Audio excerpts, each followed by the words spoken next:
So thank you very much, Gary, for taking the time to talk to me today about your text on public sector finance and accounting. Just thought it'd be really useful. First of all, a lot of our students are working in the police, a lot of working as junior doctors. They're not going to be accountants. What is it that people working in those sorts of roles, why do they need to know about public sector finance and accounting, do you think? I guess there are probably lots of reasons, although the one, if I was in a class talking about it, I'd say, well, we do things with money now. We don't barter cows for milk or wheat or whatever. We do things with money. And one of the things I liked when I had a job as a finance director and as an accountant was that really not much can happen in an organisation without the finance people knowing about it. Basically, public bodies, at least, the budget is everything. It's one of the, it's not the only one, but it's one of the big differences between public and private financial management, because you can't do anything in a police force or a hospital or council or whatever if it's not in the budget. So getting your priorities in the budget, whether that's more staff or capital projects or whatever it may be, is super important. But then once you've got it in a budget, you also need to have some way of managing that delivery, whatever that be. So yes, you hire some people, but you need to manage, I don't know, I'm aware in police forces, you know, overtime is a big variable. Yeah. Someone's salary doesn't change much, but overtime changes a lot. So you need to manage that if you're going to try and keep within cost. If you have capital projects, you need to know how to manage your suppliers and so on.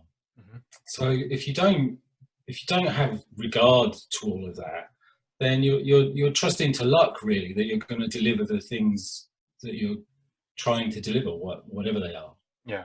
So really, I don't see in a world based on money how you can manage without thinking about money. And what is it that makes public sector different? I mean, one of the reasons why I've always liked your book is because of that contextual nature of it. But you know, equally, I'm sure there are probably people working in public sector occupations who are studying an MBA, let's say, who are using standard, you know, business, finance textbooks. Why do you think it's important in terms of the context? What makes it different, and how have you reflected that in your textbook? Well, I think lots of things make it different. I just said one, budgeting. You know, the importance of a budget is just so much more fundamental. It's kind of the way public bodies work. So is that. Accountability is another. Basically, if you don't want to be accountable, don't get a public job. And this is not just true about what you do with money, is it? I mean, it's all the other things that decisions you make. But if you want a big kind of example of it, look at Donald Trump. A man who, whether you think he's good or bad at business, doesn't really matter. It's a man who has not really been accountable for 50 years or something, and his first public job was rather a big one, and he clearly struggles with the whole concept of accountability. You know, so I think that's true. I've seen private sector people come into public bodies and partly get frustrated sometimes by bureaucracy as they see it. Yeah. But also find it very difficult to cope with the accountability, the fact that people can these days go on Twitter and question your judgment, and you have no right of reply. So accountability is another big difference. Yeah. The politics is another big difference. If you look at if you work in a business, your job really is to take the owner's money and make more money. Yeah. More or less. Yeah. I know it's probably a bit more nuanced than that, but basically, you work in a public body, your job is to take money and make a service, make something of value. Mm-hmm. But you're not using money to make more money. that makes all your decisions completely different. And I would argue more difficult, probably. Yeah. You know, businesses can look at, if we invest in this new factory, or if we invest in this new invention or whatever, will it make us money? Do we think? Yeah. We might get it right or wrong as a decision, but Yeah. you know, Okay, let me pick up on that. I mean, the first one you mentioned was accountability. I mean, some people would say that if you're working in a business, you're accountable to your shareholders, you're accountable to your board. In what way then is accountability different in a public sector context? And again, how have you tried to reflect that in your textbook? Okay. I think it's different in several different ways. Firstly, there's much more public accountability. Depending on the organisation you're in, there are public bodies, there are votes and democracy. Yeah. That all makes for a different sort of accountability. The publishing of information, you know, no one's asking private companies to publish every transaction over £500. Yeah. Are they? No, I might question whether that publishing that information is actually any help to anybody, really, because knowing a transaction has occurred doesn't really tell you anything about why or whatever. So accountability is about explaining. It's about words. Drop in here. The whole point of financial management is to do with words, not numbers. Yeah. It's not about numbers. Okay, so I mean that's interesting because another one of the reasons why I quite like your text is that there's very few numbers actually in it. So was that a deliberate decision? And you know, how do you balance, particularly for students, maybe some who haven't got much maths in the past, done much maths at school or university?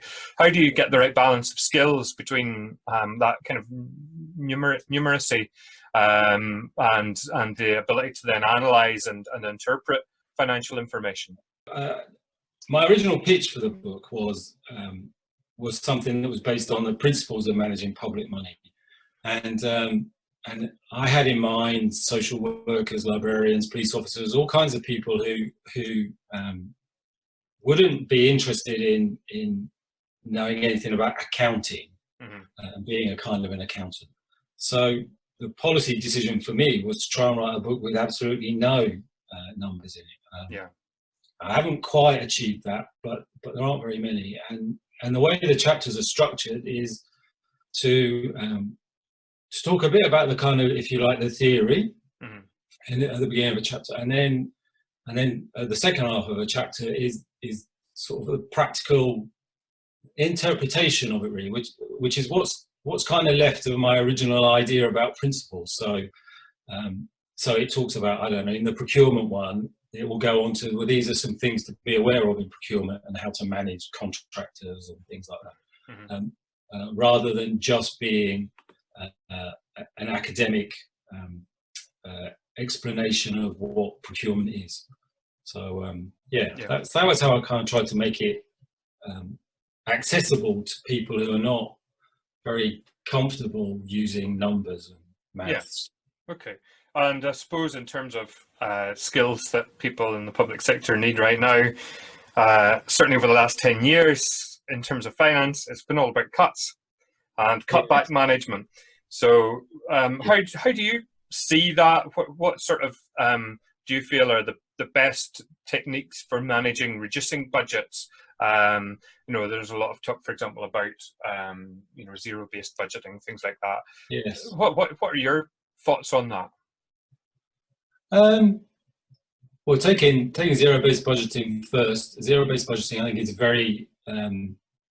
it's very difficult to do. Takes a lot of time and effort, and you probably can only do it once in a while. So whilst it might give you some benefits to do it now, you might not do it again for 5, 6, 7 years because it takes too much effort, and also you're likely to come up with the same answers if you just did it again next year. I think in terms of trying to reduce money, or reduce spending, there are a few things in the book which kind of help you think about this. So spending less is not necessarily going to reduce the value for money, because it depends on how you're spending less. So there are lots and lots of examples now of public organisations looking at prevention rather than cure. So you only have to look at, and I fall into this category as a slightly overweight middle-aged man.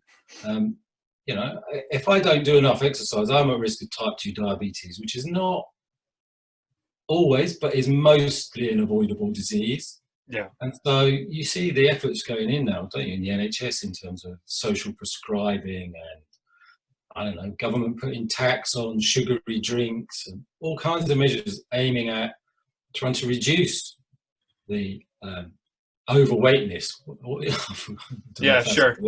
the obesity in this country. Absolutely, yeah. As a way of trying to manage the expense that comes to the National Health Service if people end up with those sorts of chronic conditions. Yeah. But there are other ones. There are ones that look at, I don't know, domestic violence. And if you can reduce the incidence of domestic violence, then that helps. It helps some children go to school. It stops all kinds of other kind of byproducts, really, I suppose, over someone's life. So those are ways of trying to spend less money and get actually better value. Yeah. But we can't get away from sometimes, you know, you look at the library service in Britain at the moment, there just is a lot less of the library service. Yeah. Yeah. Yeah. So sometimes you spend less and you get less. Absolutely, yeah, and that seems to be the way things are moving. You know, a lot of the research that I'm familiar with has shown how, in the initial stages of austerity, most cuts were made to back office functions. But over the last 2-3 years, really, there's been no more kind of fat, if you like, left to cut, and actually, it's just been about reducing the services that are being delivered. Yes. So I guess that kind of fits with what you're saying as well. Yes. Yeah. So. I suppose that brings us to today. A little bit speculative, but obviously we've got a major public health crisis going on at the minute. It seems to me that you know, the period of kind of what we call new public management, which focused on efficiency particularly, and competition as a way to drive efficiency in public sector, has led to such a reduction in capacity that we're now really struggling to deal with this crisis. Local government in particular with social care are becoming increasingly reliant on people working within their own communities and on volunteer work to actually deal with this crisis. So is that somewhere where the finance experts have got it wrong? Do you think? Well, I think the politicians got it wrong by thinking austerity was the answer in the first place, because it's never worked in the whole of human history, I think. But yeah, I think there's, well, one of the interesting things that maybe will come out of this current crisis is the fact that for all the criticism of public services, and you know, the kind of we pay too much tax and this, that, and the other. At times of crisis, whether it be a health one or safety or security or floods or whatever, people look to government as so government in a way is kind of the ultimate insurance policy for people. It covers all the things that you can't get insurance for, I suppose. Yeah. So we may well now see people start to recognise that the error of all these cutbacks, because they've been reducing capacity down to something that I suppose was politically acceptable. We want a smaller government, and not recognising that you have to have some capacity to deal with the unexpected. And you know, it strikes me that the NHS. My dad keeps going in and out of hospital. He has lung problems, so he's very much at risk at the moment from all of this. Yeah. But when he goes into hospital, I'm kind of aware that people are working furiously hard in systems which I don't think are kind of able to cope. And I see statistics about the number of beds we have and things like that, which until the last few weeks, would have been seen as the success of great efficiency programs by the National Health Service in terms of, we've got fewer beds per 1,000 population and so on. But now we want more. We want more capacity, which the system can't deliver. I don't think that's really to do with accountants and financial managers per se, because they've been just trying to get the best they could get out of a limited resource. They don't have the option, unlike a business, of introducing extra charges or putting prices up, or deciding that certain parts of the market. This is another one of those differences, public and private. You can't decide, well, there are certain parts of the market we're just not going to serve anymore. Yeah. I mean, look at the fury last week. Somehow, I don't think anyone was suggesting we weren't going to look after old people, but people inferred something like that and are outraged because public services cannot pick and choose and say we're going to serve these people and not those people. So I think the finance people and the senior managers have done the best they could for the last 10 years, but the overall policy was misguided. Yeah, absolutely. That's not a polite word for it. No, I agree, and obviously it does take us back to the original starting point, which was the differences between public and private sector. So thank you very much, Gary, for your time. Really appreciate you offering to do this. You're welcome. Just as an additional resource.